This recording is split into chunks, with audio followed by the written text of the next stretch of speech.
年轻人走上历史舞台的时候了。他在升华。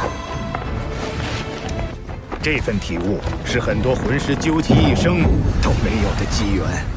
现在是宙罗大陆上曾发生过一模一样的事。就是这里了。Вышла новая серия «Боевого континента 2» и трейлер. С помощью старейшины Сюаня и брата Тяньмена Хо Юйхао успешно уплотняет свое первое ядро души — духовное. Во время постижения боевой дух Хо Юйхао претерпевает сублимацию. Кроме того, Хо Юйхао и Нань Цю-Цю штурмуют город дракона небесной души, чтобы вернуть приданное Нань Цю-Цю. Нас ждут интересные события. А началось все с сублимации боевой души Хо Юйхао. В превью показано, что старейшина Сюань высоко ценит Хо Юйхао, который к тому же является сверхгением.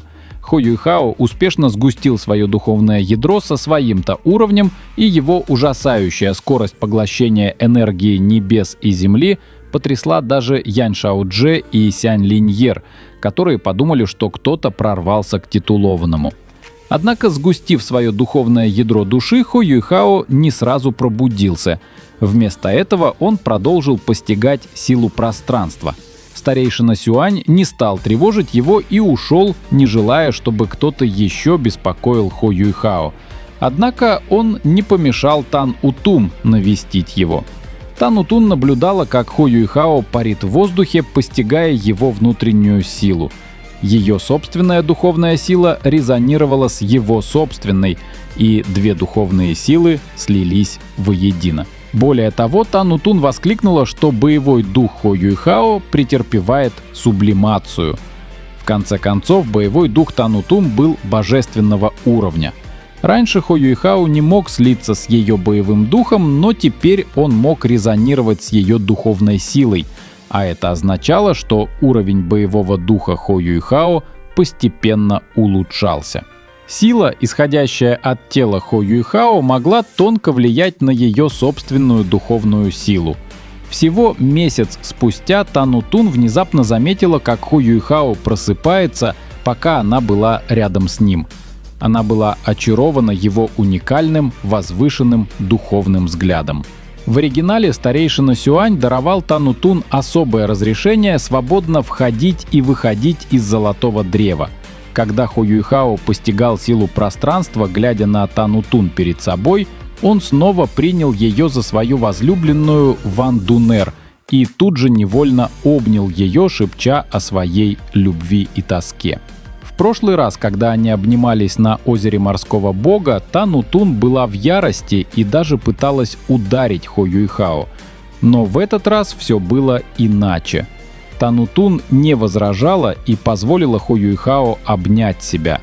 Возможно, она тоже влюбилась в Хо Юйхао и надеялась на его взаимность. Однако он постоянно упоминал имя Ван Дунер, что вызвало у Тан Утун ревность. Тогда она назвала себя Тан Утун, тем самым разбудив Хо Юйхао. Только тогда Хо Юйхао понял, что снова обнял не того человека. А что это за штурм города драконов небесной души?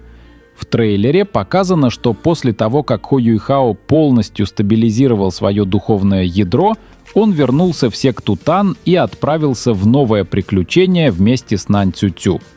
Они покинули город Шрека и отправились в Империю Небесной Души, направившись прямиком к руинам врат Земляного Дракона, также известных как Город Дракона. Однако Город Дракона уже пал и был захвачен Империей Солнца и Луны. Итак, Хо Юйхао попрощался с Тан Утун и отправился на поиски приключений в Небесной Империи. Тан Утун он не увидит как минимум полгода. Их новая встреча состоится с прибытием Лун Сяо Яо. Хо Юйхао и Нань Цю-Цю прибыли к городу дракона и были весьма обеспокоены, увидев тщательно охраняемые территории. Однако, проведя разведку, Хо Юйхао обнаружил, что хотя город дракона пал, Империя Солнца и Луны не отправила на его защиту большого количества войск. Вместо этого было лишь несколько стражников. Благодаря способностям Хо Юйхао и Нань Цю-Цю они смогли легко проникнуть в город. В первую очередь они приехали сюда, чтобы заполучить приданное Наньцю-цю, бесценное сокровище врат земляного дракона. Нань Шуй-Шуй обнаружила колодец, чрезвычайно полезный для абсолютного ледяного боевого духа, такого как у Хо Юйхао. Изначально она намеревалась отдать этот колодец как часть приданного Наньцю-цю, когда та выйдет замуж за Хо Юйхао. К сожалению, у Хо Юйхао уже был любимый человек, и ни Наньцю-цю, ни Нань Шуй-Шуй не заставили его остаться. План был такой. Если Хо Юйхао согласится, он получит щедрое приданое, особенно полезное для его абсолютного ледяного боевого духа. Хо Юйхао понимал, что имела в виду Наньцю-цю, но все равно отверг ее ухаживание. В конце концов, его сердце принадлежало только Ван Дунер. В лучшем случае он мог бы подружиться с Наньцю-цю. Видя, что ее методы не помогли завоевать Хо Юйхао, Наньцю-цю наконец сдалась. Однако это приданное было очень ценным, и в конце концов, учитывая сотрудничество между вратами земляного дракона и кланом Тан, они все же отдали его Хо Юйхао. В трейлере показано, что, прибыв в город дракона, Хо Юйхао обнаруживает странную ситуацию. Несмотря на то, что город оккупирован Империей Солнца и Луны, там мало стражников, а жители города, на удивление, дружелюбны и никогда не доставляют им никаких хлопот.